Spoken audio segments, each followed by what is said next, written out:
Greetings to everybody out there in the No DQ galaxy. Welcome to the No DQ live recap of AEW Dynamite, as well as WWE NXT for June the 3rd, 2020.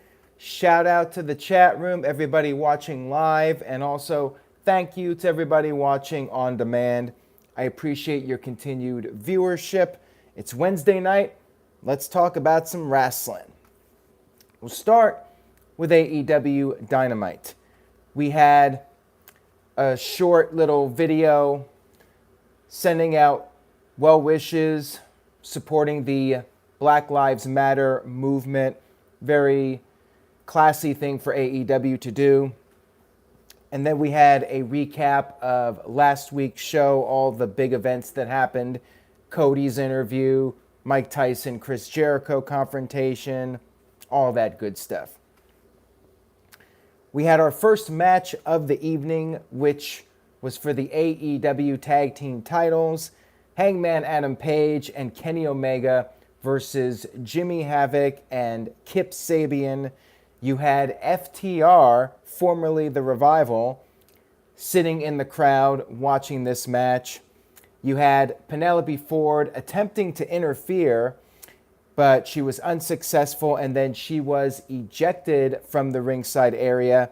As the referee was preoccupied with her, Jimmy Havoc used a wrench, and we almost had new tag team champions, but in the end, Omega and Page fought back and hit their finishing move, the buckshot lariat V-trigger combo, the last call to pin Havoc and retain the tag team titles. They will now go on to face the Best Friends at Fyter Fest, which takes place not on one night, but 2 nights. Fyter Fest, it's just too big for one night, guys. It will be 2 special editions of AEW Dynamite on July 1st and July 8th. No word on the location, but most likely it's going to be Daly's Place in Jacksonville, Florida. I believe AEW had rescheduled their Rochester show for July 8th. That, I'm thinking, will be canceled. There was no official announcement regarding the locations, but my guess is we will not have that episode of Dynamite in Rochester. We had a video segment with Tully Blanchard yelling at Shawn Spears, and then later on they were seen in a limousine. And Tully gave Shawn Spears this black glove, which was used by various wrestlers over the years, like Blackjack Mulligan and Barry Windham. He gave this black glove to Spears. I guess it's like the power glove, and it's going to motivate Spears to take things to the next level. Caleb Jacobs with a $3.20 super chat, first one of the evening, says AEW rules. It's a pretty good show, I must say. And no, Curtis Butler, I do not think it was the coal miner's glove. That would have had to have come from Jake the Snake Roberts. We had Brian Cage come out to dominate another opponent. He won with a buckle bomb, which is banned in WWE now, followed by the Steiner screwdriver, which they're calling, I believe, the drill claw. After the match, Taz cut a promo. Pretty darn good promo here from Taz. Taz said that he does not appreciate Jon Moxley snickering when Taz brought up how Cage is going to beat the shit out of Moxley at Fyter Fest. And Taz warned Moxley to get his head right, or it's going to be taken off by Brian Cage. This led to Moxley coming out, and Taz warned Moxley to be careful with what he says. Moxley said, yeah, Brian Cage is a machine. He's only human. However, it's going to take Cage all night to beat Moxley, and Cage needs to know that he's swimming with a different breed of shark. Pretty good segment here to build up this match for Fyter Fest. Not sure if it's going to be week 1 or week 2. I guess we'll wait and see what AEW announces regarding that. Killgaze with a $1 super chat. No comment from that, but thank you for that, Killgaze. We had a little video package interview of Lance Archer. He was in some construction site. He was beating up a masked guy. Apparently it wasn't one of the mystery masked guys in NXT because they showed up on NXT. More on that in a few minutes. Lance was pissed off about his loss to Cody. He said, "One loss does not mean anything. He is going to show everyone pain and torture like they've never seen before." We had Private Party in a backstage skit. They were in this bar. Matt Hardy showed up, and Matt Hardy praised Private Party, said they're the future of tag team wrestling. He said he's always going to be around if they need some advice or assistance. And they had an idea for a 3-man combination called the Hardy Party. Matt seemed cool with this, and then he took his leave. He went into the hallway, and there was Sammy Guevara on a scooter, still selling his injuries from the past few weeks. Matt Hardy just said, "Respect," and then walked off. And we had more of Sammy Guevara later, so stay tuned for that. We had a video package recapping Chris Jericho and his confrontation with Mike Tyson. It was similar to a WWE video package where we had all the different media outlets, ESPN, TMZ, talking about it.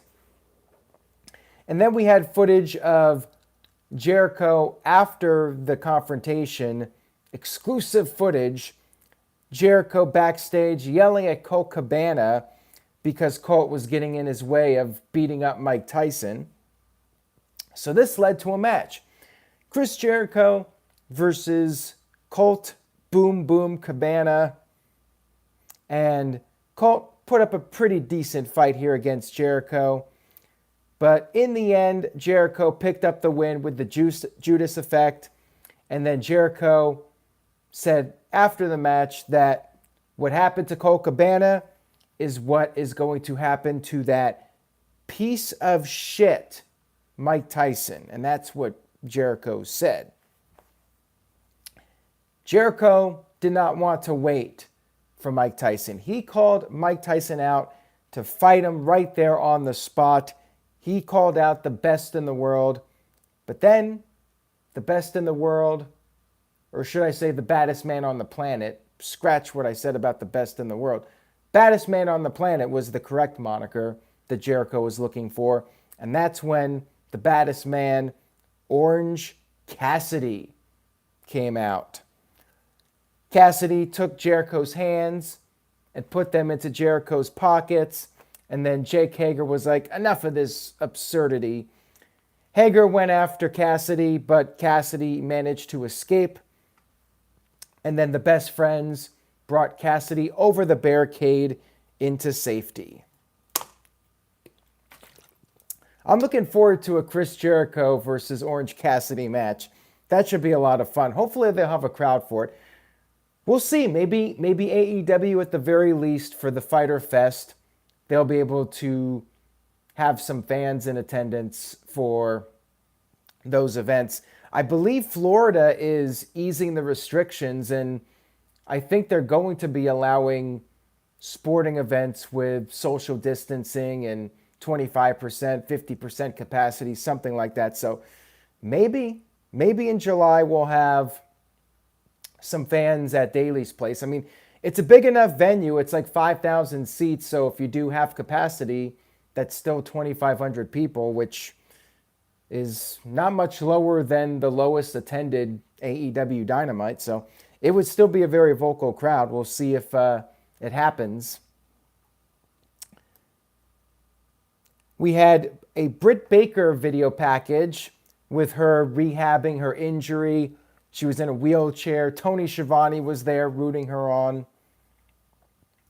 And then she was shown at ringside. She was in her little vehicle that was referred to as the Rolls Royce. We had Nyla Rose versus Big Swole. Big Swole had a pretty good showing here, but in the end, Nyla Rose picked up the victory with the Spinebuster Powerbomb, not the Beast Bomb, because Big Swole countered out of that and almost won. After the match, Big Swole cut a promo at ringside, and she was interrupted by Britt Baker. Baker had the Rolls Royce driven into the barricade, and Swole grabbed the steel chair and threatened to beat up Britt, so she had the Rolls Royce backed away, and they escaped into the backstage area.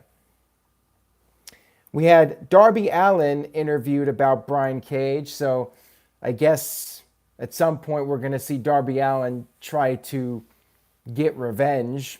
He's probably going to end up like, let's just say he's going to end up like a pancake when Brian Cage gets through with him, I should say. We had FTR interviewed by Tony Schiavone, and Schiavone asked them, what does FTR stand for? They said, it's not a tagline. It's a way of life. It's whatever it wants it to be. Whatever they want it to be, I should say. They brought up that it could stand for the Revolution. They talked about the tag teams in AEW, and they said their ultimate goal is to win the tag team titles. Tony Schiavone did note that they did not mention the Young Bucks when they were running down tag teams.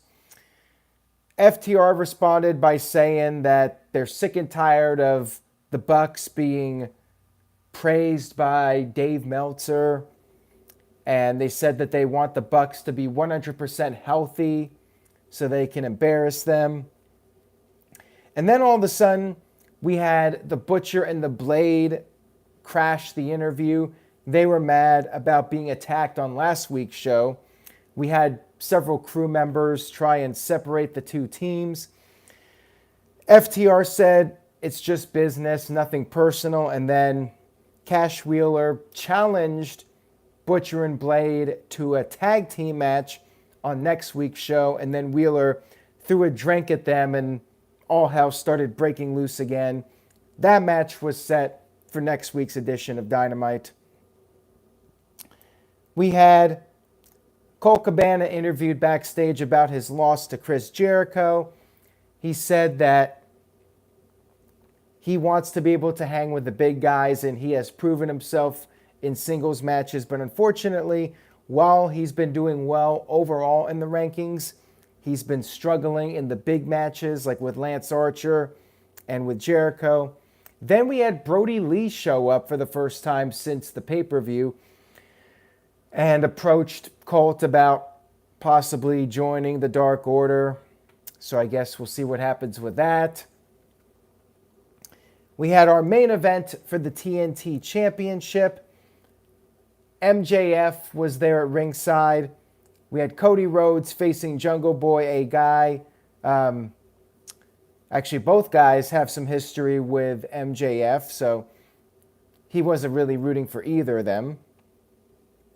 Back at fourth match here, Jungle Boy got quite a bit of offense on Cody, and then there was a point where Cody ended up crashing into the wall on the outside of the ring by the staging area, and he got busted open. Cody doing another blade job, and while Cody was there bleeding, MJF started trash talking to Jungle Boy. Jungle Boy managed to regain his composure.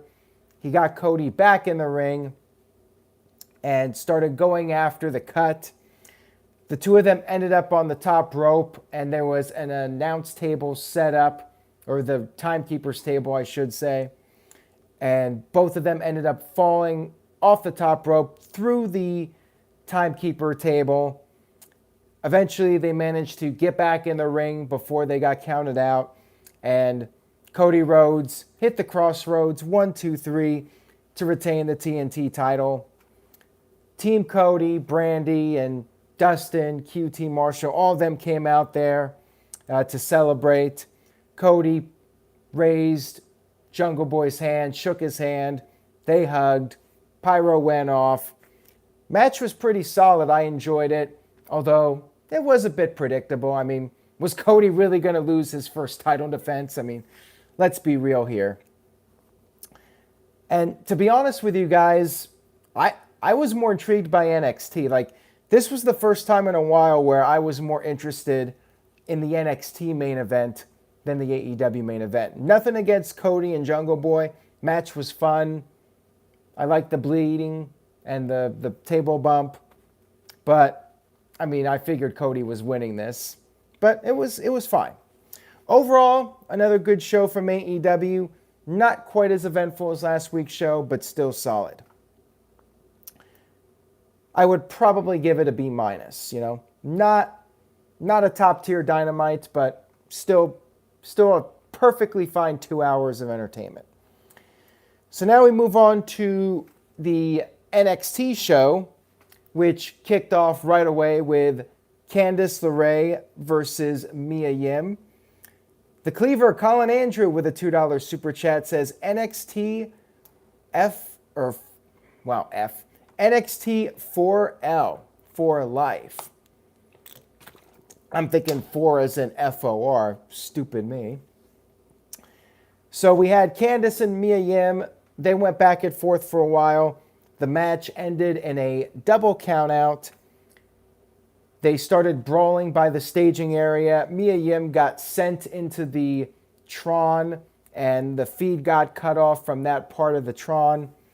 Tegan Nox showed up to try and stop the fight, but then she got attacked by Dakota Kai and Raquel Gonzalez.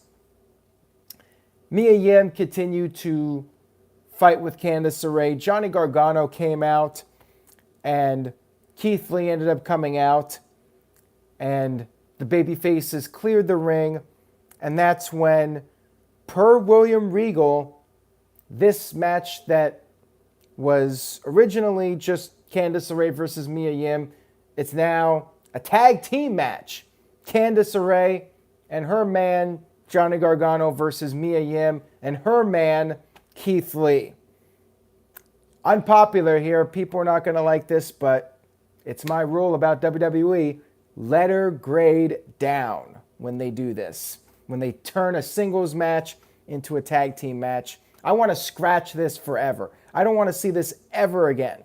So anytime they do this, it's an automatic letter grade down, which means going to be an easy win for AEW.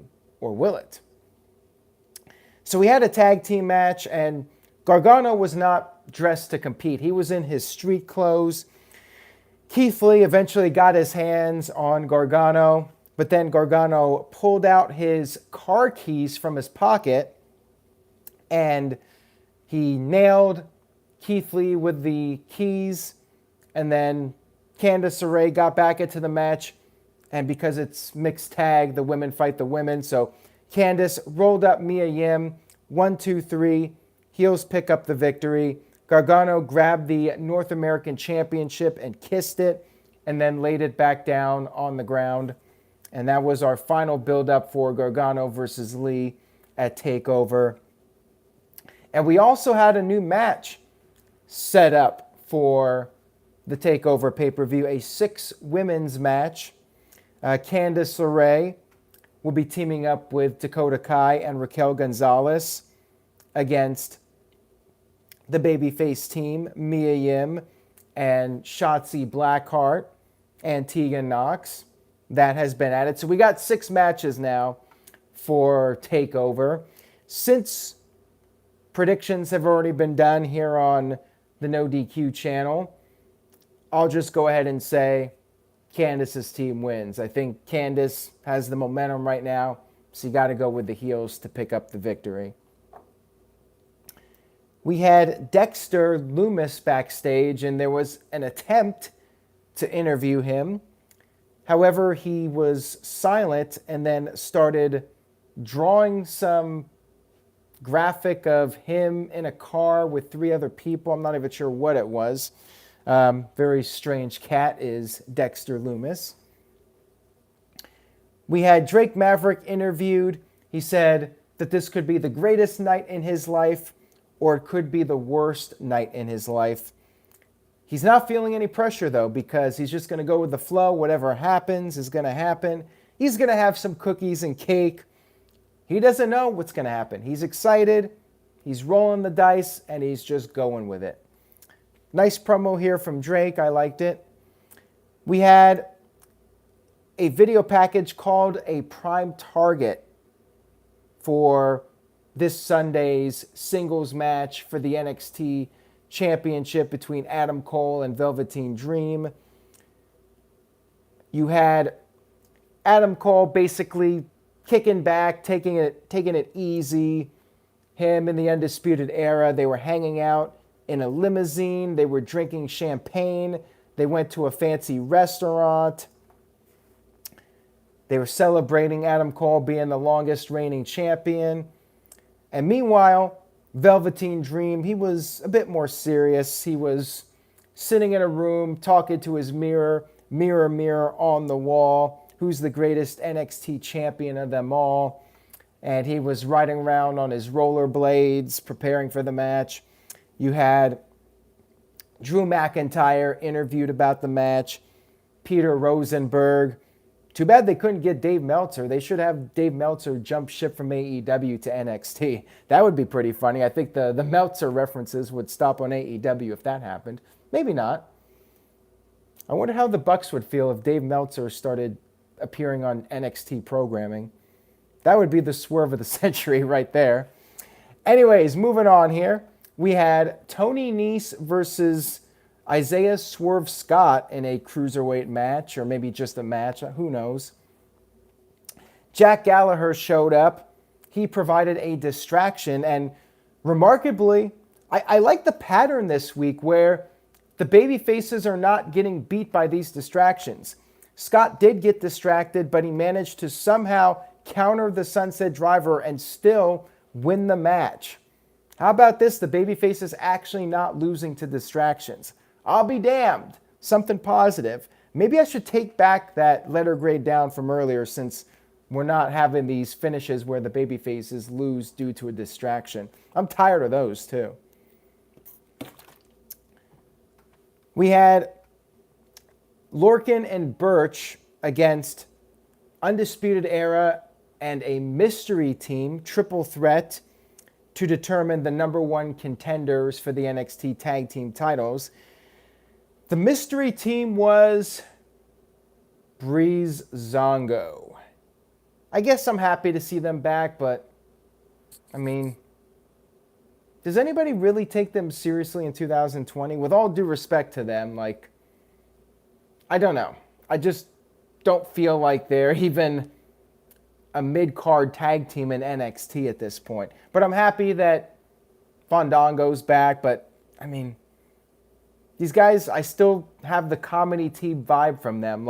Even though their matches in NXT have been good, I still cannot shake off the comedy team vibe with them. Just my opinion on them. And they did win the match. They picked up the victory here. Dexter Lumis came out and stood around being scary, creepy, whatever. Imperium then came out. And then Malcolm Bivens' team came out as well. So have to be honest with you guys, not really a program I'm all that invested in right now. I mean, to me, the most interesting tag team in NXT was Pete Dunne and Matt Riddle, and that's no more. An Undisputed Era, they haven't really been doing much as of late. So, yeah, I feel like the NXT tag division has been floundering a little bit, gotta say. We had Aaliyah versus Santana Garrett, and before the match there was footage shown of Robert Stone being fired by Chelsea Green. Robert Stone was out there to support Aaliyah. The only problem is Aaliyah lost. Santana Garrett picked up the victory, and Stone was very distraught. His hair was messed up. He was looking like that he hasn't gotten any sleep in a long time. The legendary Mike B with a $5 super chat. Thank you very much for that, Mike B. I appreciate it. He says, here's for you for providing excellent content for your viewers. Keep up the great work. Again, thank you, Mike B, for that. And I appreciate you guys tuning in and continuing to spread the word any way you can. Tell a friend about the live stream. Anybody. Just go on Twitter and at somebody, even somebody you don't know. Just find a guy who's a WWE fan and say, hey, let's be friends. Check out Aaron Rift on YouTube. Anything. Any word of mouth would be very helpful. We had another Prime Target video, this time for the women's title match at TakeOver in Your House. You had Io Shirai, and she was underwater. She was talking about the match, and there were subtitles for her. Meanwhile, you had Rhea Ripley. She was waking up early. She was doing her meal prep for the week, and she was talking about how 2019 was a great year for her. But then 2020 came, and it was all downhill. Sounds like the story of most of us for the past year, 6 months. We had Charlotte Flair at the Performance Center talking about how it's been a while since she's been on a takeover. She talked about being an NXT homegrown talent, part of the first class of NXT, how it made her career. And we had several people interviewed for this video package. Natalya talked about Charlotte, talked about Io Shirai's history in Japan. We had Sam Roberts because, Sam Roberts is going to make us excited for the pay-per-view, whatever. It's still a good video package overall. I liked it. And I have nothing against Sam Roberts. It's just, I don't know. It's kind of goofy. He could be goofy at times. We had Cameron, don't call him Vic Grimes, versus Bronson Reed. Cameron Grimes picked up the victory. And then after the match, Karrion Kross. Not a fan of Karrion. They should just call him Cross. I'm going to call him Cross. I'm going to do Vince's job for him and take away his first name. He is just Cross as far as I'm concerned. Cross showed up, attacked Reed, and said, this Sunday, special, TikTok, all hell's going to break loose. He didn't say that. He just said TikTok. I'm still not really feeling Cameron Grimes either. Like, he was Trevor Lee in Impact, and he's wrestled in PWG, but I just feel like the guy doesn't really have, like, a very flashy presence to him. Like, he comes out with the hat, and I guess he's kind of like a throwback to a 70s wrestler, but I feel like this is another guy like the Forgotten Sons that he'll go to the main roster and he'll just be dead in the water. Just my take on Cameron Grimes. I mean, he needs a little bit more sizzle, at least for me personally. We had our main event match, which was Drake Maverick versus El Hijo Fantasma, however you pronounce it.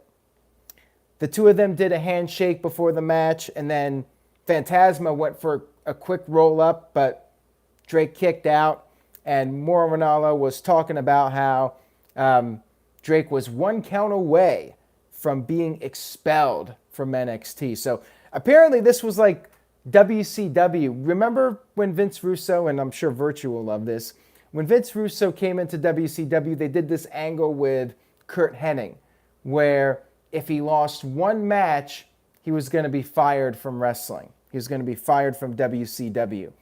So it kind of felt like this, like if Drake Maverick doesn't win this match, he's automatically fired from the company because he got released. And I guess if he wins the title, he's not released.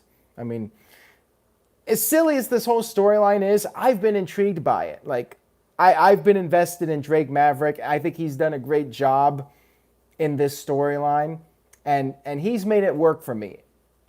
I'm not sure if anybody else could have made this work like Drake Maverick, so props to him. And like I said earlier, I was more interested in this match than Cody's match on AEW. Psycho Jet Black with a $2 super chat says, Drake Maverick is more of a man than Jackson Riker. Well, I would say Drake's more of a man than a lot of people. And sometimes it's not all about size. Drake Maverick is one of those guys. Might not be the biggest fish in the pond, but he's got a heart of gold, damn it. So Drake kept fighting here. I mean, this was a different match from the AEW match because Cody and Jungle Boy was back and forth and Jungle Boy was holding his own. But in this match, Drake was the underdog and he was on the verge of losing several times. He kept refusing to quit. And then Drake even showed some defiance. He slapped Phantasma. And then Drake was starting to get back into it. And that's when the masked kidnappers, I'm not even sure what to call these guys. They've been abducting people the last several weeks. One of the rare occurrences where WWE is copying a really bad TNA angle. Remember when Samoa Joe got kidnapped and then we never found out what happened to Joe? He just randomly showed up again like a few months down the line. I don't even remember what happened. It was such a bad storyline. Yeah, as Psycho Jet Black says, I should just call them the TNA Ninjas. The Lucha Ninjas, whatever you want to call them. They showed up. Drake did a dive onto them. But then he got back into the ring. Phantasma took advantage of the situation, hit the Phantom Driver 1, 2, 3 to win the match. And Moral was like, Drake Maverick's career is over. The crowd, the PC trainees, they gave him a standing ovation. Thank you, Drake chants. Drake thanked everyone at home, talked to the camera, and then as he was taking his final bow, Triple H showed up. And Triple H gave Drake Maverick a brand new contract. Was it for less money? Who knows? But it was a new contract. Drake Maverick signed it, and all was right in the world. We had our happy ending. Drake Maverick may have not become the Cruiserweight champion, but he kept his job. He kept his livelihood. So there you go. Feel good ending. And I liked it. You had the outside interference, but then again, whatever. At least they're keeping Drake Maverick around.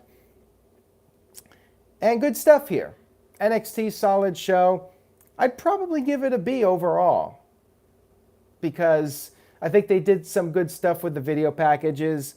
It wasn't the most eventful show, but as far as building up interest for the pay-per-view, I think they did a solid job, and the Drake Maverick stuff was good. So good show overall, and I'd probably give the edge to NXT this week, but not by much. Both shows were good. And that's all I got for tonight, everybody. Thank you for watching. I appreciate it. Psycho Jet Black with a $2 super chat says, isn't it sad that TNA Ninjas are more over than EC3? Well, maybe EC3 will start getting over again because he was in that Impact Wrestling video package for Slammiversary, that commercial. So if EC3 goes back to Impact, maybe he can turn his career around and maybe he'll be over again. We'll have to wait and see. But anyways, guys, make sure you tune in for the No DQ review and the SmackDown Live recap and No DQ&A video and the recap of NXT TakeOver. All of that coming up over the next several days. Please keep spreading the word. Tell a friend. Be safe. Take care of yourself. Love your fellow human beings. And I will see you guys next time.